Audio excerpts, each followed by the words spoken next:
Assalamualaikum warahmatullahi wabarakatuh. Salam dan bahagia Bapak Ibu pendengar. Saya Bunga Jenny Hendrianti, merupakan calon guru penggerak angkatan 9 dari Kabupaten Bogor. Di sini saya akan memaparkan kesimpulan dan refleksi pemikiran Ki Hajar Dewantara tentang koneksi antar materi. Ternyata, menurut Ki Hajar Dewantara, pengajaran dan pendidikan itu hal yang berbeda. Pengajaran merupakan proses pendidikan dalam memberi ilmu atau berfaedah untuk kecakapan hidup anak secara lahir dan batin. Sedangkan, pendidikan itu merupakan tuntunan terhadap segala kodrat yang dimiliki anak agar ia mampu mencapai keselamatan dan kebahagiaan yang setinggi-tingginya. Pendidikan adalah tempat persemaian benih-benih kebudayaan dalam masyarakat untuk menciptakan manusia yang beradab. Pengajaran dan pendidikan memiliki koneksi yang sangat penting, karena keduanya merupakan usaha persiapan dan persediaan untuk menciptakan ruang bagi murid agar tumbuh secara utuh, memuliakan dirinya dan orang lain, atau merdeka batin, menjadi mandiri, yaitu merdeka lahir, sesuai dengan kekuatan atau kodratnya masing-masing. Pemikiran lain dari Ki Hajar Dewantara adalah pendidikan itu harus berpihak pada anak. Pendidikan untuk berhamba pada anak, yaitu berpusat pada murid. Jadi, murid merupakan subjek pembelajaran. Dasar pendidikan Ki Hajar Dewantara, anak itu bukan tabula rasa. Anak bukanlah kertas kosong yang bisa digambar sesuai dengan keinginan orang dewasa. Anak itu lahir dengan kekuatan kodrat yang masih samar-samar. Jadi, tujuan dari pendidikan itu adalah menuntun anak, memfasilitasi dan membantu untuk menebalkan garis-garis yang masih samar tadi agar dapat memperbaiki lampunya menjadi manusia seutuhnya.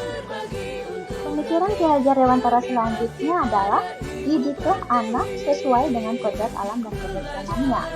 Kodrat alam setiap anak itu sudah melekat pada dirinya dan juga terbentuk karena keadaan sifat dan bentuk sosiokultural lingkungan di mana anak itu berada.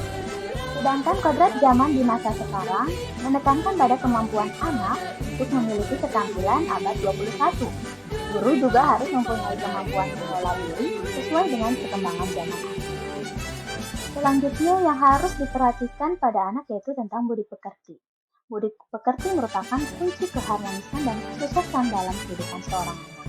Budi pekerti merupakan perpaduan gerak pikiran, perasaan, dan kehendak atau kemauan sehingga menimbulkan tenaga untuk melakukan sesuatu.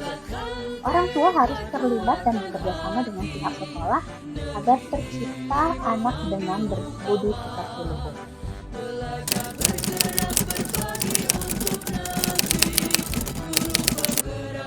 Sebelum saya memahami pemikiran-pemikiran Ki Hajar Dewantara seperti perbedaan pengajaran dan pendidikan yang berpihak pada murid, tentang prinsip tabula rasa anak, kemudian kodrat alam dan kodrat zaman, serta pentingnya budi pekerti.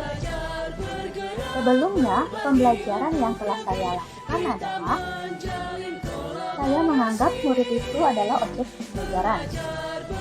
Pembelajaran pun berpusat pada guru. Saya pun hanya menyampaikan materi pelajaran saja. Saya tidak peduli apakah murid benar-benar paham. Saya hanya melihat dari aspek kognitif saja.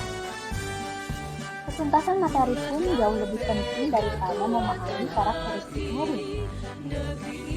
Murid pun hanya menghafal materi saja. Keberhasilan belajar dilihat dari murid yang telah mencapai nilai KKM.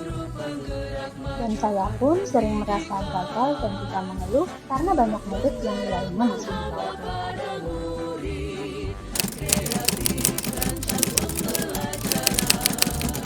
Setelah mempelajari modul 1.1 ini, saya menyadari bahwa apa yang saya pikirkan dan lakukan selama ini tidak tepat. Setelah mempelajari modul 1.1 ini, saya menyadari bahwa seharusnya saya menjadikan siswa itu sebagai subjek pembelajaran yang bebas mengungkapkan pendapat, bebas berkreasi, dan juga berekspresi.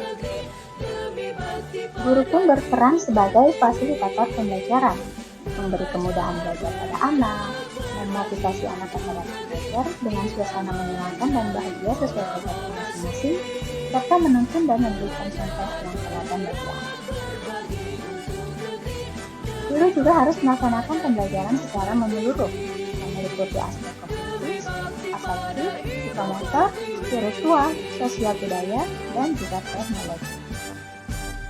Guru harus ikhlas, penuh kesabaran, dan ketulusan hati dalam menuntun tumbuhnya murid sesuai dengan kodratnya dan berbagai karakteristik yang melekat pada diri murid tersebut.